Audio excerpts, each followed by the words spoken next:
महापुराण की कथा कह रहे हैं। पांच कार में सबसे आखिरी का कार है और वो कथाकार है। सबसे आखिरी का कार है, जम के बोलो कौन? कथाकार। आज के जमाने के जितने कथाकार हैं, जितने ज्ञान देने वाले हैं, उनसे निवेदन केवल इतना है कि आज के जमाने के कथाकार जितना बोलते हैं उतना अपने पर भी अमल करें तो मेरे राष्ट्र को सुधरने में देरी नहीं लगेगी। हम दूसरे को उपदेश दे रहे हैं, शांति रखो, शांति से जिंदगी जियो, किसी को अपशब्द मत बोलो, प्रेम की भाषा बोलो। और मालूम पड़े वही प्रेम की भाषा तो जाने दो अंगारे में, जब वही अपशब्द कहना चालू कर दें, वही आड़ी टेढ़ी बातें कहना चालू कर दें, वही ताने और गालियां देना चालू कर दें, तो हमारा राष्ट्र नहीं सुधर सकता। 5 कार में सबसे आखिरी का कार है कथाकार। इसको भी सुधरना जरूरी है। व्यासपीठ मिली है भजन करने के लिए, व्यासपीठ मिली है हरि का नाम शिव नाम लेने के लिए, व्यासपीठ किसी की निंदा करने के लिए नहीं। प्रेम की भाषा, आनंद की भाषा। तो आज क्या प्लान है? घोड़ा बनूंगा, गधा, झूला। तेरा सहारा है मेरे भोले, तेरा सहारा है मेरी नैया का तू किनारा है, मेरी नैया का तू किनारा है। मेरे बाबा तुझे पुकारा है, मेरे बाबा तुझे पुकारा है, मेरी नैया का तू किनारा है, मेरी नैया का तू किनारा है। कुछ हमको सुधरना, थोड़ा सा सुधरने का भाव अपने भीतर लाना। झगड़ा किसी से भी हो, लड़ाई किसी से भी हो, कितना भी किसी से विवाद हो, हमें बात बंद नहीं करना, हमें बातें बंद नहीं करना। अंधकासुर ने गलती कर दी, अंधकासुर ने बहुत उपद्रव मचाया। आखिरी में अंधकासुर जो उपद्रव मचाया, तब देव अधिदेव महादेव की धर्म पत्नी माता पार्वती जी बैठी थीं और पार्वती जी को अंधकासुर ने गलत दृष्टि से देख लिया।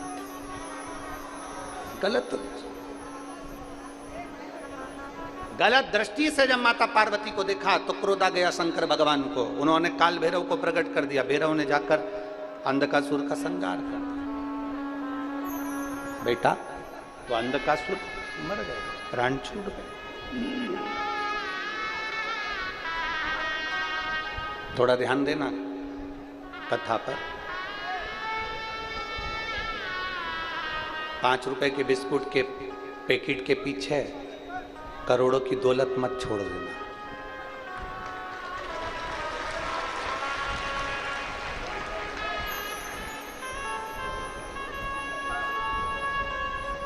बिस्कुट और कुरकुरा लेने से पहले भोलेनाथ जी से झोली पसार कर प्रार्थना करना कि आज ये दे रहा है, अगली कथा तक मुझे इतना भंडार भरना कि अगली बार मैं भी डब्बा भर भर कर ला कर ऐसे लूटा। 5 रुपए के पैकेट के चक्कर में करोड़ों की दौलत मत छोड़ देना। आज समापन के दिन की कथा है, समापन के दिन बहुत ध्यान लगाकर सुनना है, क्योंकि अपने को बाबा से लेकर जाना है, खाली हाथ नहीं जाना, लेकर बहुत दिल से, बहुत दिल से। पानी की बोतल अगर आपके पास में है और कोई पानी बांटने आए ना, तो वहीं से हाथ जोड़ करके तो आप पीछे जाइए, जो धूप में बैठा उसको दीजिए, हमारे पास रखी हम पी लेंगे, हमें नहीं चाहिए। जो धूप में बैठे हैं टेंट लगा लगा कर खड़े हैं धूप के अंदर, आप उनको दो ना, हम आराम से बैठे हैं, हमको नहीं चाहिए, हमें तो कथा सुनने दो। हमें झोली भरकर बाबा से लेना, झोली शिव कथा। अंध का सुर चले गया, पार्वती जी के नयन अश्रु में जल भरा हुआ। विचार करो, माता को गलत दृष्टि से देख रहा है तो भी मार हो रही है, तो भी मारो।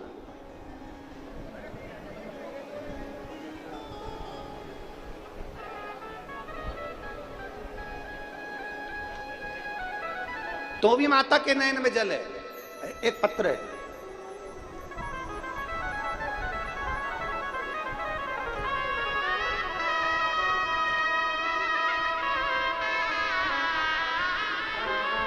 मेरा नाम प्रतिभा सतीश सूर्यवंशी है, गांव नांदेड़, महाराष्ट्र, मायका अमरावती है। मेरा मोबाइल नंबर ये है, कहीं बैठी हो तो हाथ हिला सकती हैं, प्रतिभा सतीश सूर्यवंशी। अगर मोबाइल नंबर भी उन्होंने लिखा है, पत्र टीवी पर भी एलईडी पर भी आप पढ़ सकते हैं। जिनने पत्र लिखा है अगर बैठी हो तो हाथ हिला सकते हैं। मेरा नाम प्रतिभा सतीश सूर्यवंशी है, गांव नांदेड़, महाराष्ट्र, मायका अमरावती है। मेरा मोबाइल नंबर ये।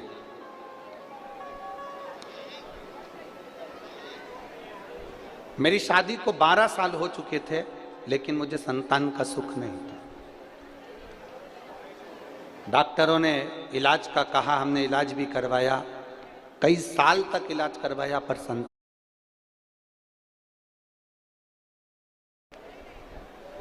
नासिक, औरंगाबाद, अहमदनगर, कोल्हापुर, अमरावती, नांदेड़, जगह जगह पर हमने इलाज करवाया, पर फायदा नहीं लगा।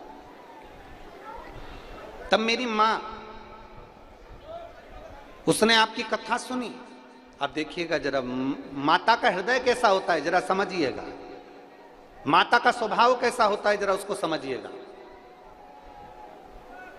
माता का स्वरूप क्या होता है वो समझिएगा। माँ बेटे को गाली दे देती है ना, बेटे को अपशब्द कर देती है ना, बेटे को श्राप भी दे देती है ना माँ, बेटे को मार भी देती है ना माँ, तो भी माँ रोती है, तो भी माँ रोती है। और बेटे से प्रेम करती है ना माँ, बच्चे से स्नेह करती है ना माँ, तो भी रोती है, क्योंकि माता का स्वरूप है। मेरी माता ने मुझसे कहा, अब तू डॉक्टर को दिखाना बंद कर और पशुपतिनाथ का व्रत करना प्रारंभ कर। मैंने कथा में सुना है, सफेद आंकड़े की जड़ को जेली, कस्टर्ड, साबुन, केचप, कमर पर अगर बांधा जाता है लाल धागे में, देवादिदेव महादेव का, तुम्रुकेश्वर महादेव का नाम लेकर, तो संतान होती है। और बाबा की ऐसी कृपा हुई गुरुदेव, मैं बाबा को नमन करने के लिए आई हूँ। हम लोग, मेरे पति भी अच्छी पोस्ट पर, हम भी अच्छी पोस्ट पर, हम क्या वर्णन करें। हमें ये सत्संग में, कथा में रुचि नहीं, पर हमने प्रयोग कर कर देखा, और 13 जुलाई 2023 को मेरे घर में पुत्र रत्न की प्राप्ति हुई है। मैं बाबा को नमन करता हूं। ये शिव तत्व है, योग हरदानी। ना यहाँ पर कोई बेल है, ना यहाँ पर कोई भभूति है, ना यहाँ पर कोई आडंबर है, ना यहाँ पर कोई दिखावा है। यहाँ तो बस केवल एक ही बात चलती है, सारी समस्या का हल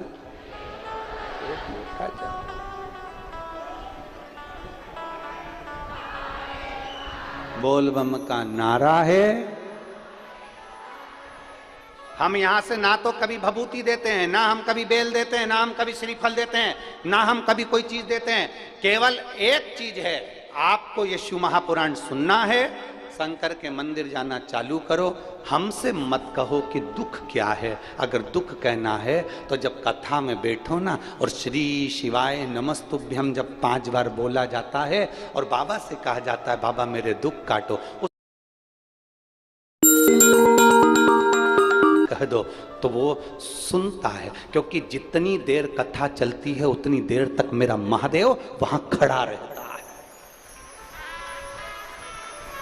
हमने पहले कथा में कहा था, हवाई जहाज को उतारने के लिए हवाई पट्टी होती है, हेलीकॉप्टर को उतारने के लिए हेलीपैड होता है, ट्रेन को खड़ी करने के लिए स्टेशन होता है, बस को खड़ा करने के लिए बस स्टैंड होता है।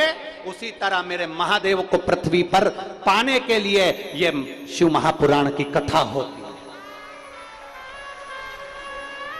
ये देवादिदेव महादेव का संवाद, ये देवादिदेव महादेव की पवित्र कथा। एक पत्र और है,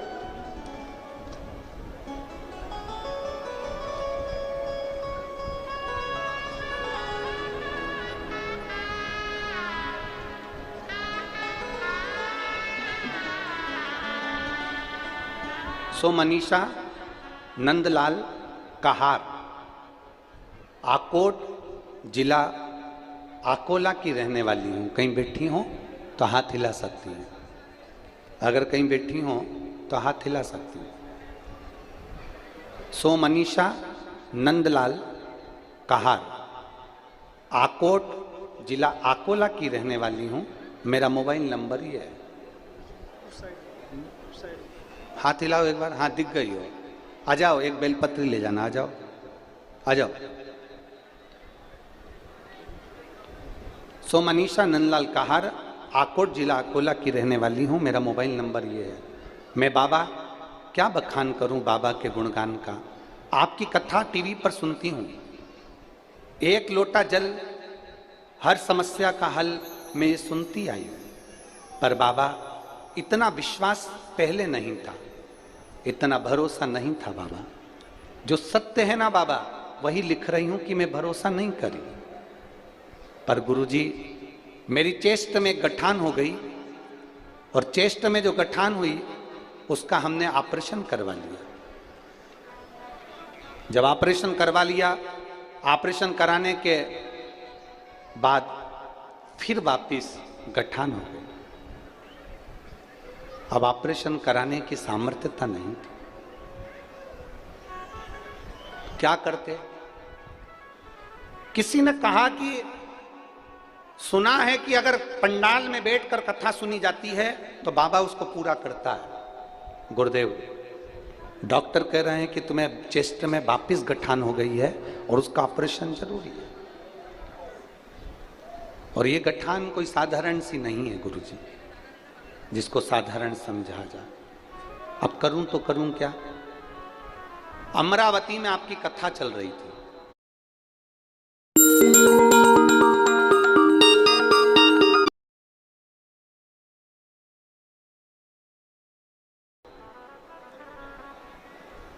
और अमरावती में कथा चल रही थी, जैसे आज जायसवाल जी कथा करा रहे हैं, वैसे श्री रवि जी राणा और नवनी जी राणा कथा कराए। हम उस कथा में पूरे टाइम तो नहीं, पर कुछ समय के लिए हम पहुंचे, और बाबा से हमने आखिरी दिन के एक दिन पहले, जिसको आप शिवरात्रि कहते हो, हमने बाबा से विनती करी उस जगह पर बैठकर कथा के पंडाल में, और वहां की मिट्टी को उठाकर चेस्ट में लगा लिया।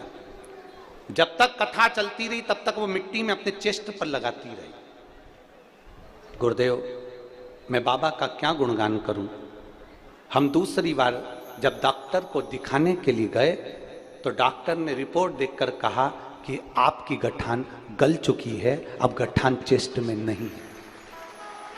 शिव तत्व है। एक लोटा जल, एक बेलपत्र और उसका गुणगान खाली नहीं जाता। सो मनीषा नंदलाल कहार, आकोल जिला अकोला की रहने वाली, मेरा मोबाइल नंबर ही है।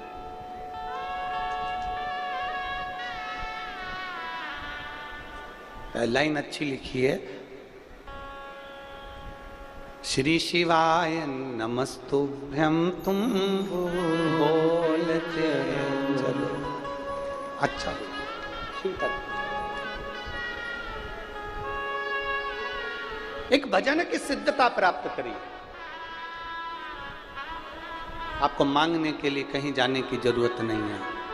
फिर निवेदन करेंगे, ये व्यासपीठ ना बेल देती, ना भभूति देती, ना श्रीफल देती। ये व्यासपीठ आपको कुछ नहीं देती, केवल अगर देती है तो केवल एक बात देती है कि आपको भगवान का दरवाजा नहीं छोड़ना है, भगवान का मंदिर नहीं छोड़ना है, शिव का स्मरण करना है। हाँ, इस व्यासपीठ से ये जरूर है कि शंकर जी पे चढ़ी हुई एक बेलपत्र हम भले जरूर बाबा का ये प्रसाद, क्योंकि इसको तो हम भी पाते हैं तो आपको भी पाने के लिए, आपको भी रखने के लिए दे ही देते हैं, इतना जरूर है,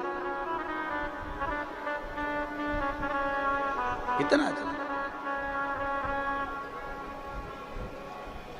और करो, उस परमात्मा का स्मरण करो, करो।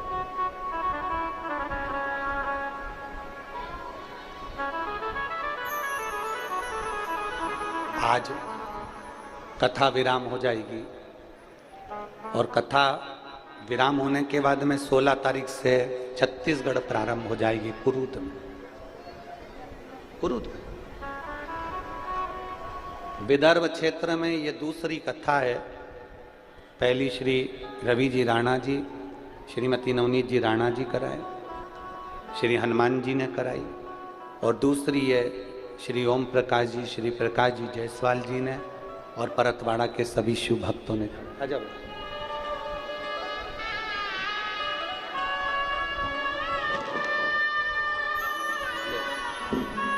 ठीक है।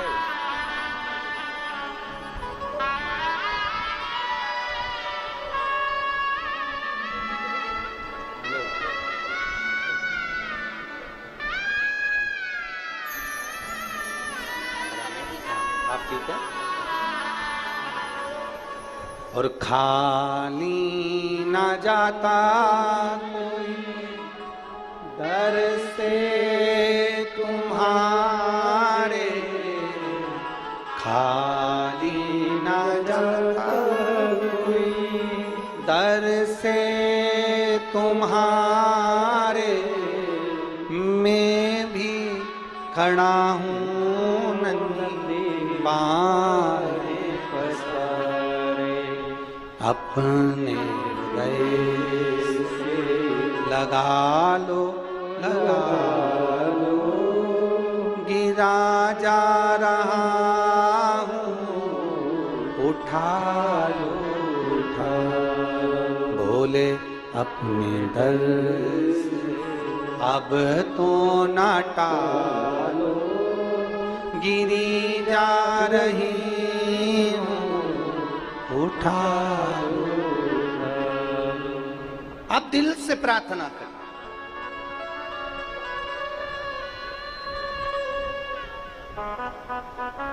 उससे कहोगे वो सुनेगा। हेलीपैड देखकर हेलीकॉप्टर उतर जाता है, शिव महापुराण का पंडाल देखकर मेरा महादेव उतर जाता है। मेरा शंभो, मेरा त्रिकालदर्शी, मेरा कैलाशी उतरता है। लोग कहते हैं शिव पुराण में है क्या, हम कहते हैं एक बार बैठ कर देखिएगा, एक बार बैठ कर देखिए। जितनी देर बैठोगे उतनी देर में आपको आनंद का अनुभव होगा। बैठिए एक बार।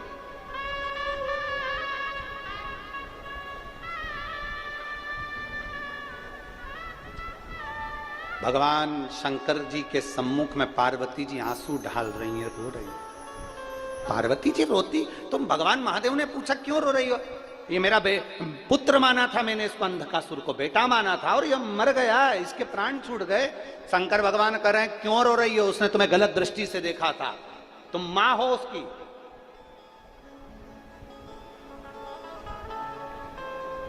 कभी कभी जरूरी नहीं है कि जवाब आप दो, जरूरी नहीं कि जवाब आप दो, कभी कभी धैर्य रखो। हमने पहले कहा है श्रद्धा, हमने पहले वर्णन करा था, हमने उसका कहा था थोड़ी सब्र रखो, थोड़ा इंतजार करिए। जरूरी नहीं हर चीज का जवाब आप दोगे, जरूरी नहीं हर बात का जवाब आपको देना है, नहीं, समय का इंतजार करिए। और समय जब इंतजार करोगे तो समय जो जवाब देता है उसके आगे मनुष्य भी जवाब नहीं दे सकता है। समय जो जवाब देगा उसके आगे मनुष्य जवाब नहीं देगा।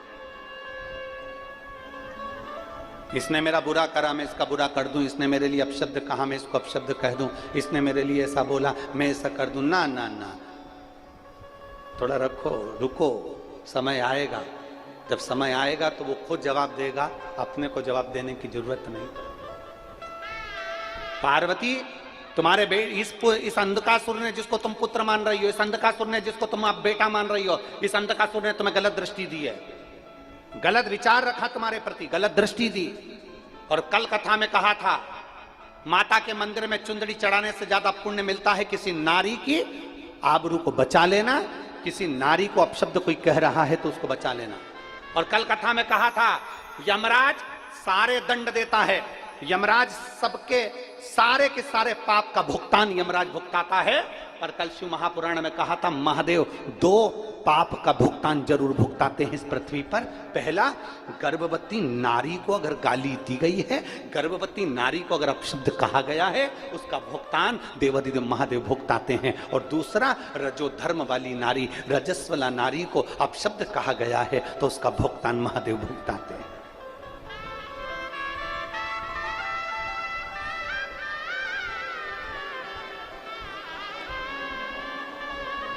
दो समय उसके पाप का भुगतान महादेव भुगतान देते हैं। थोड़ा समझदारी रखो अपने भीतर, थोड़ी सतर्कता रखिए अपने भीतर, थोड़ी सब्र रखिए अपने भीतर। आपको कहने की जरूरत नहीं पड़ेगी, आपको किसी को दंड देने की जरूरत नहीं पड़ेगी, वो है देने वाला। आपको बोलने की जरूरत नहीं पड़ेगी, वो है बोलने वाला।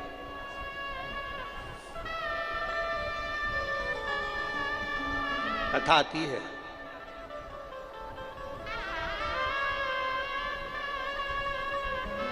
शिव महापुराण की कथा में एक वर्णन आता है कि भगवान देवताओं ने मिलकर असुरों के साथ में मिलकर मंथन किया। मंथन, उस मंथन में सबसे पहले गौ माता निकली है, गौ माता के बाद में विष निकला।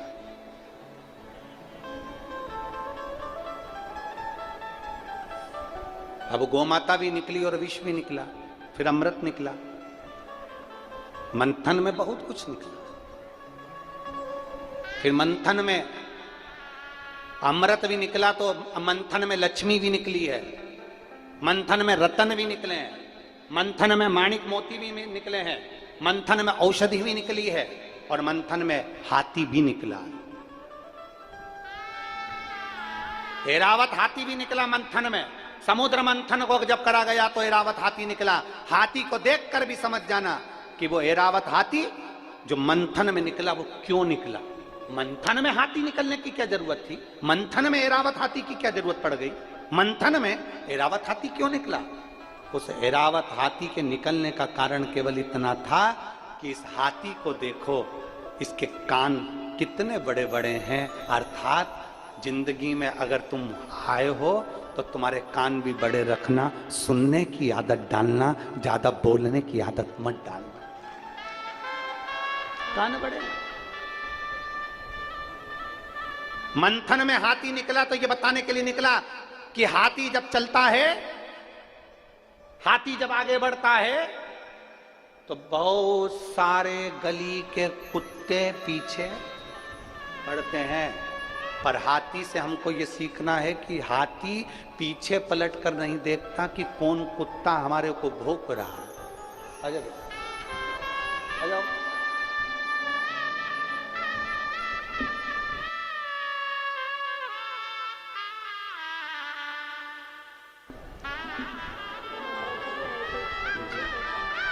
मैं 12 वर्ष के बाद में जो बच्चा हुआ है तो उसका ये बहन का है। अच्छा, आपकी बहन क्या हुआ है, बहुत बहुत साधुवाद। ये एक उनको भी पहुंचाना, ठीक है। श्री शिवाय नमस्ते। उनकी बहन के घर में बच्चा हुआ है जो 12 वर्ष के बाद हुआ है। एक बार जोरदार ताली बजाना, बहुत बहुत साधुवाद। हाथी पीछे पलट कर नहीं देखता, हाथी को पलटने की जरूरत नहीं पड़ती, वो अपनी मस्ती में चल रहा है। ऐरावत हाथी मंथन में इसलिए निकला कि सारे देवताओं को, रसूरों को भी ज्ञान उत्पन्न कराया जाए, ज्ञान प्रदान किया जाए कि देखो जिंदगी में आगे बढ़ना है तो हाथी जैसी अलमस्ती लेकर चलते जाना। चिल्लाने वाले चिल्लाते रहेंगे, भौंकने वाले भौंकते रहेंगे और बोलने वाले बोलते रहेंगे, तुम अलमस्त होकर आगे बढ़ते जाना। यह हाथी की एक श्रेष्ठता, इसलिए मंथन में ऐरावत हाथी निकला है।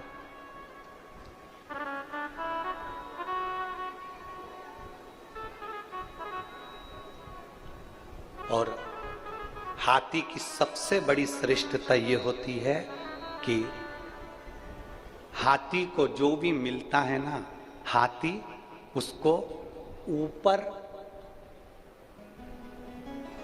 महावत जो बैठा रहता है हाथी को चलाने वाला, हाथी को आपने पैसे दिए हैं कभी? किस किस ने दिए? जरा हाथ उठाओ। सबने दिया। हाथी क्या करता है? उस पैसे को ऊपर दे देगा। हाथी के पास में जो भी सामान आता है हाथी ऊपर दे देता है। हाथी अगर पानी भी भरता है तो ऊपर फेंकता है। हाथी कोई भी सामान उठाता है ऊपर देता है। हाथी से ये सीख लेना चाहिए कि संसार में हमें कुछ भी मिले उस ऊपर वाले को धन्यवाद देते रहना चाहिए। ये हाथी से सीख लीजिए। हाथी को कुछ मिला उसने ऊपर दे दिया, हाथी को पानी मिला ऊपर फेंक दिया, हाथी को सामान मिला उसने ऊपर दे दिया। अर्थात ये सीख हमें लेना चाहिए। हम उन्नति की सीढ़ी पर जैसे जैसे चढ़ते जाएं, हम तरक्की की ओर जैसे जैसे बढ़ते जाएं, हम समृद्धि की ओर जैसे जैसे बढ़ते जाएं, वैसे वैसे उस परमात्मा को धन्यवाद देते रहना कि ये तेरी कृपा से मिला है, वरना मेरी तो कोई सामर्थ्यता ही नहीं थी। कौन जानता था तेरी रहमत से पहले? कौन जानता? कौन जानता?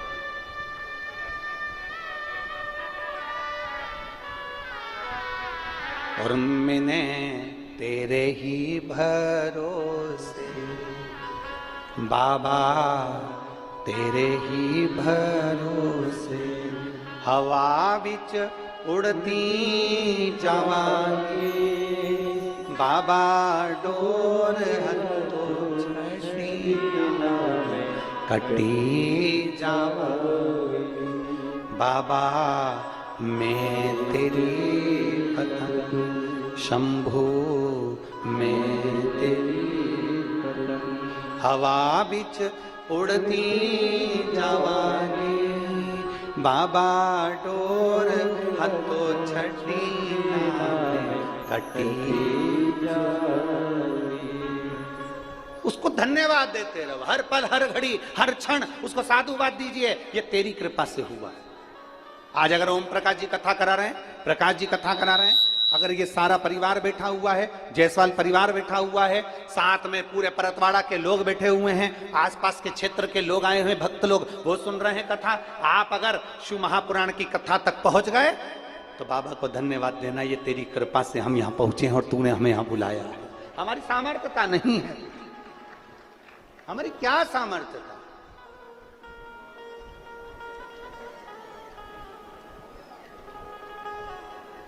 एक प्रभु का नाम व्यक्ति को कहां लेकर जाता है ये उसको अंदाजा नहीं लग पाता। एक भगवान का नाम उस व्यक्ति को कहां तक लेकर जाता है ये अंदाजा नहीं लग पाता। आप परमात्मा के नाम के लिए, आप भगवान के नाम के लिए, आप परमात्मा के नाम के लिए आप आगे तो बढ़िए, परमात्मा आपको इतना आगे बढ़ा देगा कि आपको देखने वाले, और बढ़ने से पहले इतना विचार करना कि हमारे सनातन धर्म को चोट ना पहुंचे। चौथे चरण की वोटिंग होने वाली है। पूरा भारत, पूरा विश्व इस कथा को सुन रहा है।